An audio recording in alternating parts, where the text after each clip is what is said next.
Attendre, c'est l'une des choses les plus difficiles qu'on nous demande de faire. Et on va voir aujourd'hui comment et où on peut en trouver la force et la patience. Nous attendons par la foi, en sachant que Dieu a de bien meilleures choses en réserve pour nous et qu'un jour il va nous donner des corps glorifiés. Nous aurons une éternité sans douleur, sans pleurs, sans mort. Et ça, nous l'attendons avec impatience. Vous écoutez Réveille nos cœurs. La vie ressemble parfois à un embouteillage. On a de grands espoirs, plein d'idées, mais il y a toujours quelque chose pour bloquer la progression. Il y a des jours où on a l'impression d'avancer comme une tortue dans nos projets, dans nos rêves. Eh bien, le prophète Habacuc de la Bible, il a connu ça lui aussi. On va découvrir aujourd'hui ce qu'il a appris, lui, sur l'attente, dans ce nouvel épisode de notre série Habacuc de la peur à la foi. Nous arrivons progressivement à la fin du livre d'Habacuc. Nous sommes dans le dernier paragraphe du chapitre 3. On voit Habacuc prier le Seigneur, répondre à ce qu'il a vu dans la vision que Dieu lui a donnée. Cette présentation du caractère de Dieu, de sa sainteté, de sa gloire, de son plan et de ses desseins. Et Habacuc voit qu'il y a un jugement qui va arriver. Les Babyloniens vont être l'instrument de Dieu pour châtier le peuple juif qui s'est égaré, mais Dieu va aussi juger les Babyloniens, qui récolteront ce qu'ils auront semé. Et tout à coup, c'est comme si la vision devenait trop dure à supporter pour Habacuc. À la lumière de ce qu'il a compris, voilà ce qu'il dit au verset 16, « J'ai entendu et je suis tout bouleversé. À cette voix, mes lèvres tremblent, la pourriture vient dans mes os et mes jambes tremblent. » On a vu dans le dernier épisode que Habacuc est saisi de tremblement suite à la révélation de la gloire de Dieu, à la révélation de la puissance de Dieu, à sa colère. Face au jugement imminent et la persécution qui va advenir, il tremble. Il tremble devant le fait que même les justes auront à subir ce jugement parce qu'ils vivent dans une nation corrompue. Et je pense qu'Habacuc n'a pas été le seul à trembler face à cette réalité. Tout au long de l'histoire du peuple de Dieu, il y a beaucoup de croyants, ceux qu'on peut appeler les justes, qui ont connu cela. Les gens qui marchent par la foi ont été persécutés à cause de leur foi, ou ils ont dû souffrir aux côtés des injustes. Je pense à l'apôtre Paul, par exemple. Quand il s'est converti, Dieu lui a dit « Je lui montrerai tout ce qu'il doit souffrir pour moi ». Paul savait que son ministère pour Christ n'allait pas être facile, et que ça impliquerait des souffrances. On voit ça dans Actes chapitre 20, quand il dit « Je sais seulement que de ville en ville, l'Esprit Saint m'avertit que des liens et des souffrances m'attendent. » Vous pouvez imaginer, vous, d'avoir un tel ministère, et que la seule chose dont vous pouvez vraiment être sûr, c'est que vous allez souffrir. Paul n'est pas en train de dire « Je sais que dans chaque ville, il y aura des gens qui vont croire, ou il y aura des gens qui seront sauvés, ou que de nouvelles églises seront créées. » Non, ce que Paul dit, c'est la seule chose dont je suis sûre, parce que l'Esprit Saint me l'a dit, c'est que dans chaque ville, il y a des emprisonnements et des afflictions qui m'attendent. C'est vrai que les croyants du peuple de Dieu sont souvent conduits et placés dans des situations où leur vie est en danger, et aussi où ils se retrouvent à l'article de la mort. Quand nous sommes au service du Seigneur, que nous l'écoutons, que nous lui obéissons, nous savons qu'il y aura de l'affliction, il y aura des épreuves, il y aura des luttes. On l'a vu dans ce livre d'Habacuc, il est question de la marche par la foi, le juste vivra par sa foi, et ça comprend également de l'affliction. Les difficultés ne vont pas manquer, mais on sait qu'au-delà de la détresse, vient le salut. Dieu est toujours prêt à donner le salut à son peuple. Nous sommes encore en exil, nous ne sommes pas encore chez nous, à la maison près de Dieu. Les promesses de Dieu ne sont pas encore toutes accomplies. Elles le seront. Et la manière de survivre ici, c'est d'exercer notre foi en ce que Dieu a promis. Le juste vivra par sa foi, même quand il sait que des afflictions vont arriver. Et par conséquent, pour exprimer sa foi, Habacuc fait deux choses. On les voit dans le dernier paragraphe de son livre. On va en examiner une maintenant, et puis on parlera de l'autre dans le prochain podcast. Donc d'abord, pour exprimer sa foi, Habacuc dit, verset 16, « Je tremble. » Dans un certain sens, j'ai peur de ce qui va arriver. Je sais qu'il va se passer des choses terribles. Mais je vais attendre tranquillement. Il y a certaines traductions qui disent « J'attendrai patiemment ». Je vais tranquillement attendre C'est comme une expression de la foi, même si je sais ce qui va se passer. Les Babyloniens arrivent, le peuple de Dieu va être châtié, Dieu va répandre sa colère sur cette terre. Pourtant, j'attendrai tranquillement. Quand je pense à ce qui va arriver, ça me fait trembler. Alors c'est pas comme si Habacuc plongeait simplement la tête dans le sable ou faisait semblant que rien n'allait se produire. Ce n'est pas comme s'il imaginait d'une manière ou d'une autre qu'il allait échapper à tout ça. Je sais que ça va se produire. Je sais que ça va me toucher. Mais j'attendrai tranquillement. Alors qu'est-ce qu'il attend ? Il le dit sans bouger, j'attends le jour de la détresse, le jour où notre assaillant marchera contre le peuple. Nous allons être envahis, mais au-delà de ça, Dieu va rétablir la justice. Dieu va se glorifier, l'armée babylonienne va être écrasée, Dieu sera victorieux. Alors je vais attendre que tout cela se produise et je vais attendre en silence. Je vais attendre patiemment. Je ne vais pas lutter, être toute tendue, fâchée, contrariée, ni paniquer en disant « Qu'est-ce qui va se passer ? Qu'est-ce qu'on va faire ?» Je ne vais pas m'en faire pour ça. Oui, ça me fait trembler, mais je vais attendre. J'attendrai par la foi. J'aimerais simplement vous dire, mes amis, que ce ne sont peut-être pas des Babyloniens qui vont débarquer chez vous, mais entre maintenant et le moment où vous irez au ciel, vous aurez à traverser des souffrances et des difficultés. Ça sera peut-être avec vos enfants, ce sera peut-être au sein de votre couple. Il y en a certaines parmi vous qui traversent ça actuellement. Et par moments, il vous semble vraiment que la douleur est insupportable. Il se peut que vous aurez à traverser cette douleur sur votre lieu de travail, dans votre église, dans vos relations. Et cette douleur, elle peut même frapper notre pays. Quand on prie pour un réveil national, je pense qu'on ne peut pas s'attendre à voir un réveil sans connaître la souffrance, sans connaître l'affliction, l'opposition, la persécution même. Quand vous priez pour un réveil, il faut savoir que vous serez peut-être même amené à prier pour que Dieu afflige son peuple. Et ça fait trembler à l'idée de ce que ça peut impliquer. Quand vous priez Dieu en disant « Peu importe ce qu'il faut pour toucher le cœur de mon fils, de mon petit-fils, de ma fille, de ma petite-fille, mon neveu, ma nièce », ça vous fait trembler à l'idée des conséquences que ça pourrait impliquer.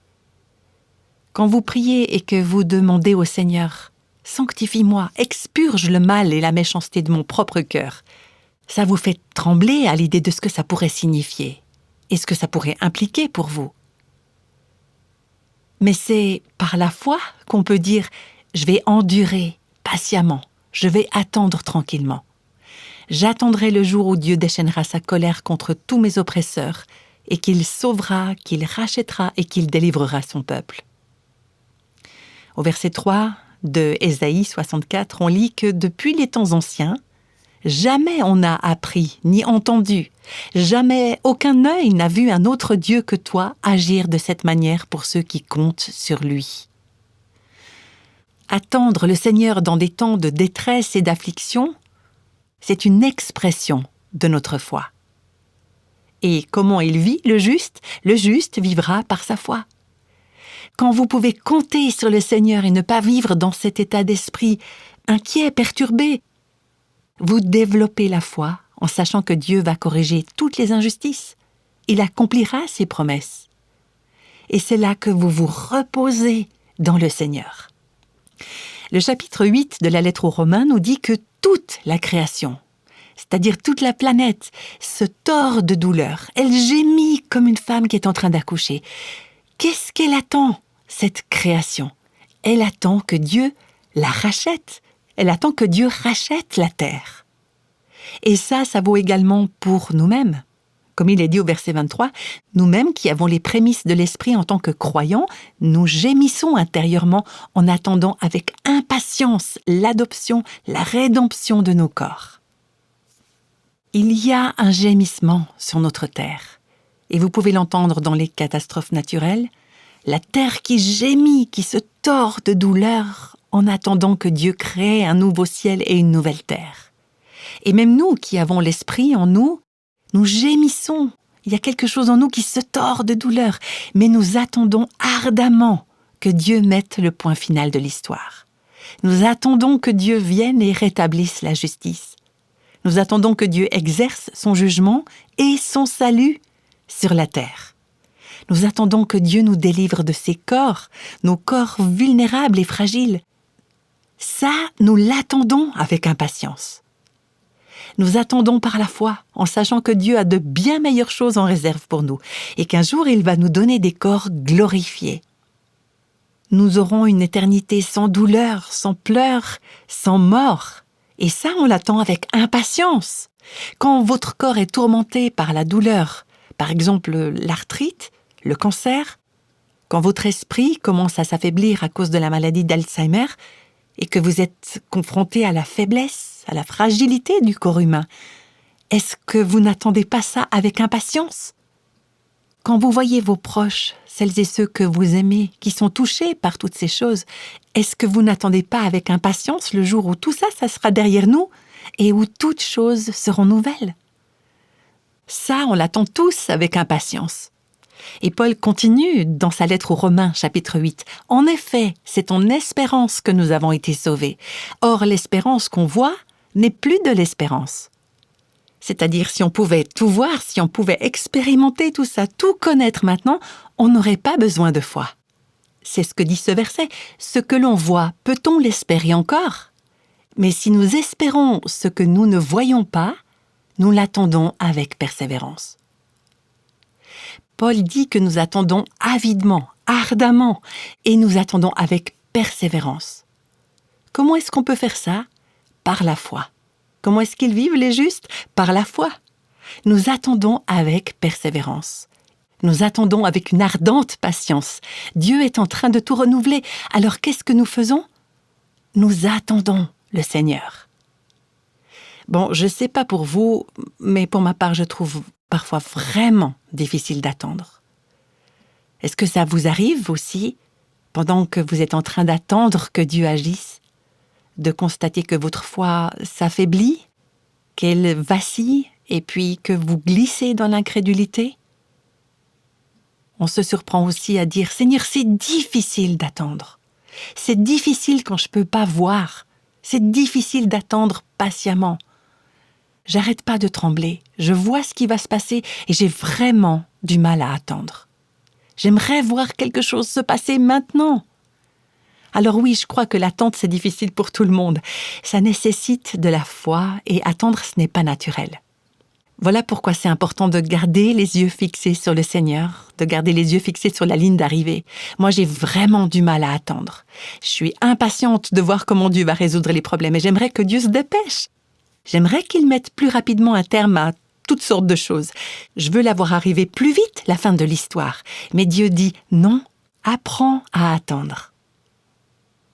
Oui, attendre le Seigneur. Vous savez, j'ai découvert un poème il y a quelque temps, un poème qui a été écrit par un homme qui est maintenant auprès de Dieu. Il s'appelait Russell Kelfer et j'ai eu le privilège de recevoir un enseignement de sa part il y a des années de ça. Il a écrit un poème sur l'attente. Et j'aimerais maintenant vous lire ce poème parce que je trouve que c'est une description du processus par lequel Dieu nous fait passer quand on est en train d'apprendre à l'attendre en silence. Il s'intitule « Le poème de l'attente ». Désespéré, impuissant, impatient, j'ai pleuré. Calmement, patiemment, avec amour, Dieu a répondu. J'ai supplié, j'ai pleuré pour connaître mon avenir, et le maître, tout doucement, a dit « Attends ». « Attends, tu dis d'attendre » fut ma réponse indignée. « Seigneur, j'ai besoin de réponse, je dois savoir pourquoi. Ton bras est-il raccourci ou n'as-tu pas entendu ? Par la foi j'ai demandé et je m'appuie sur ta parole. Mon avenir et tout ce qui m'importe sont en suspens et tu me dis d'attendre ? J'ai besoin d'un oui, d'un signe pour avancer ou même d'un non auquel je me résignerai. Tu as promis, cher Seigneur, que si nous croyons, il nous suffit de demander et nous recevrons. Seigneur, j'ai demandé et voici mes pleurs. Je suis lasse de demander, j'ai besoin d'une réponse. Et puis doucement, en silence, j'en ai appris sur mon destin, car mon maître a de nouveau répondu « Attends ». Alors je me suis affalée sur ma chaise, défait et tondu, et j'ai grommelé à Dieu. Alors j'attends.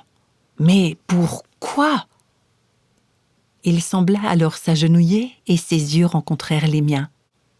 Et il dit tendrement, « Je pourrais te donner un signe. Je pourrais secouer les cieux et obscurcir le soleil. Je pourrais ressusciter les morts et faire fuir les montagnes. Je pourrais te donner tout ce que tu cherches et tu serais satisfait. Tu aurais ce que tu veux, mais tu ne me connaîtrais pas. Tu ne connaîtrais pas la profondeur de mon amour pour chacun de mes enfants. Tu ne connaîtrais pas la puissance que je donne aux faibles.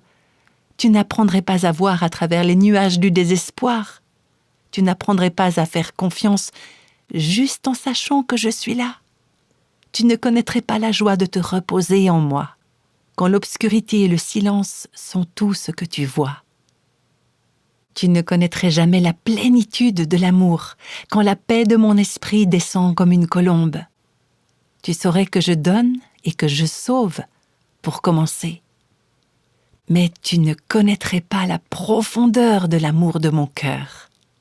La lueur de mon réconfort tard dans la nuit. La foi que je donne quand tu marches sans rien voir. L'émerveillement profond qui dépasse le simple fait de recevoir ce que tu demandes d'un Dieu infini qui fait durer ce que tu possèdes. Tu ne saurais jamais, si ta douleur disparaissait rapidement, ce que signifie que ma grâce te suffit.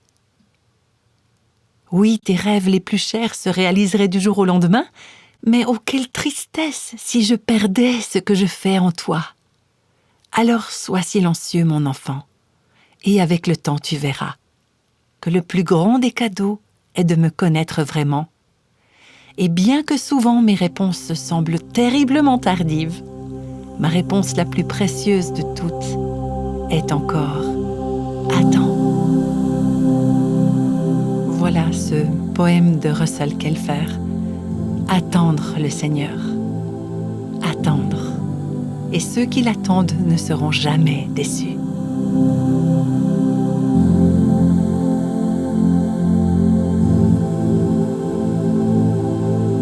Ce poème nous fait réfléchir à 2 fois avant de nous plaindre lorsqu'on doit attendre aujourd'hui, tout comme le message qu'on vient d'entendre avant, qui fait partie de la série Habakkuk de la peur à la foi. Si vous avez manqué un ou plusieurs épisodes de cette série, vous pouvez tous les retrouver sur notre site réveilnoscoeurs.com. Quand le temps est venu pour un petit enfant d'arrêter d'utiliser la tétine ou la lolette ou la sucette, selon comment on dit dans votre région, il se peut que la première nuit qu'il passe sans elle soit vraiment difficile. Et c'est le genre de souffrance qui est en fait positive, car elle apprend à l'enfant à se séparer de quelque chose dont il n'a plus vraiment besoin. On pourrait dire que la souffrance nous enlève à nous aussi des choses qui nous apaisent, des tétines figuratives si on veut, dont on n'a plus besoin. Et on en découvrira davantage dans le prochain podcast de cette série avec Réveille nos cœurs. Et pour conclure la discussion d'aujourd'hui sur l'attente, on aimerait prier avec vous maintenant. Est-ce que vous êtes impatient de voir Dieu agir, de le voir intervenir ? Est-ce que vous avez manifesté cette impatience en lui disant « Seigneur, fais ça maintenant, corrige cette personne, change-la maintenant ». Vous avez essayé de faire changer la situation ? Vous aviez des exigences vis-à-vis de Dieu ? Peut-être que vous accusez Dieu de ne pas se soucier de vous. Est-ce qu'il est en train de vous dire « J'ai un trésor à te donner, je veux que tu me connaisses, mais tu vas devoir attendre ». Alors si votre cœur a été impatient ou en colère contre Dieu parce que vous trouvez qu'il n'est pas assez réactif dans une situation donnée ou qu'il n'a pas agi comme vous l'auriez pensé ou souhaité, alors prenez le temps de confesser cela au Seigneur. C'est un acte de repentance et levez les yeux vers lui avec foi en disant « Seigneur, par ta grâce, je vais attendre silencieusement, tranquillement. Je vais attendre patiemment que tu fasses ce que tu as prévu de faire. Je vais attendre patiemment que tes plans soient accomplis. Je sais que ce n'est pas le dernier chapitre. Je sais que ce n'est pas la fin de l'histoire. Et je sais que la fin de l'histoire, elle vaut la peine d'attendre. Merci, notre Père, pour tes promesses incroyable pour la certitude que nous avons que viendra le jour où la terre sera remplie de la connaissance de ta gloire, comme les eaux recouvrent la mer.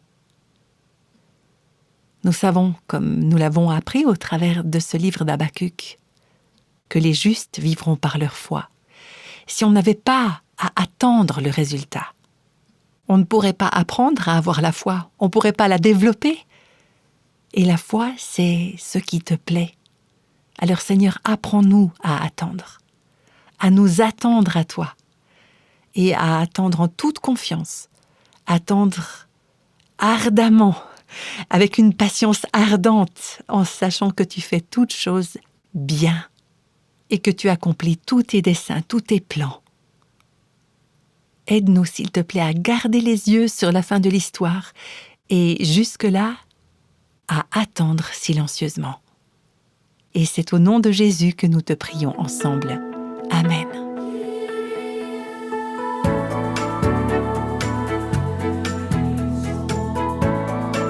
Tous les extraits de la Bible sont tirés de la version Second 21. Réveille nos cœurs est le ministère francophone de Revive Our Hearts avec Nancy DeMoss Wolgemuth. Avec les voix de Christine Raymond et Jeannette Kosman.